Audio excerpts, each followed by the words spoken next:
Got a comment from listener Veronica that made me think about a different way of looking at motivation and why we really want to have any change and self-development.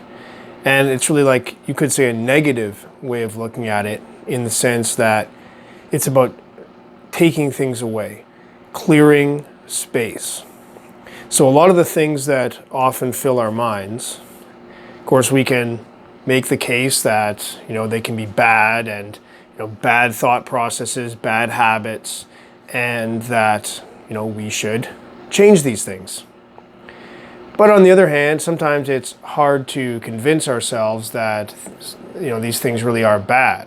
After all, we're not perfect saints and sages and gurus who have some kind of 100% pure mind that is untouched by the world.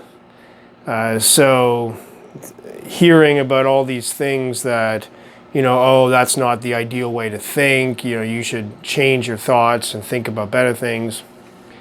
Well, sometimes that isn't all that convincing because it just doesn't seem realistic. And so we also really enjoy all those bad habits and, bad lines of thought. They're often very enjoyable. Even if we know that they're not great for us, they really can become comforting habits that we have. And so it really is often hard to make a case that they're actually bad.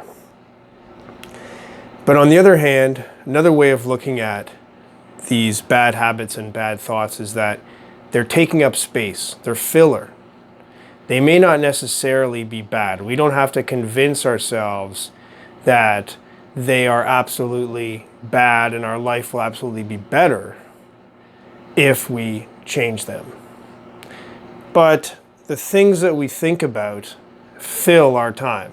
The things that we do fill our time. They're filler.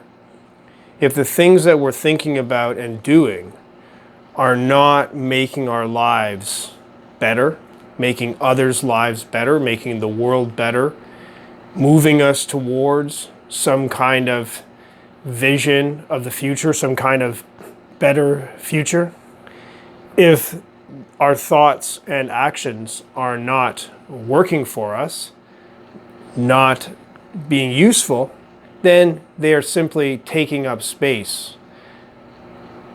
And they could be replaced by maybe other thoughts and actions. And, even if we're not quite clear what the other thoughts and actions are going to be, even by clearing away some space, simply taking a break from certain thoughts and habits, it's like letting in space into the mind. This is like minimalism and decluttering of the mind. Removing things that are taking up space, even if we like them.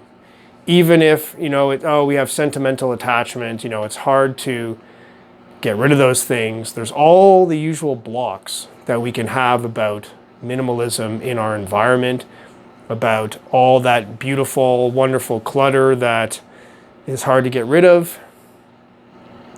And yet we know that as much as we have attachments to certain of these things, we will be happier overall to have more clear space for good things to come in. And of course, not simply throwing away everything, just being very selective, keeping the best. And the rest, well, even if we're not yet quite sure what to fill it with, if we simply clear space in our minds and clear space in our days, there is the chance to allow better things to come in. Now, on the other hand, simply clearing space could also lead to worse things coming in.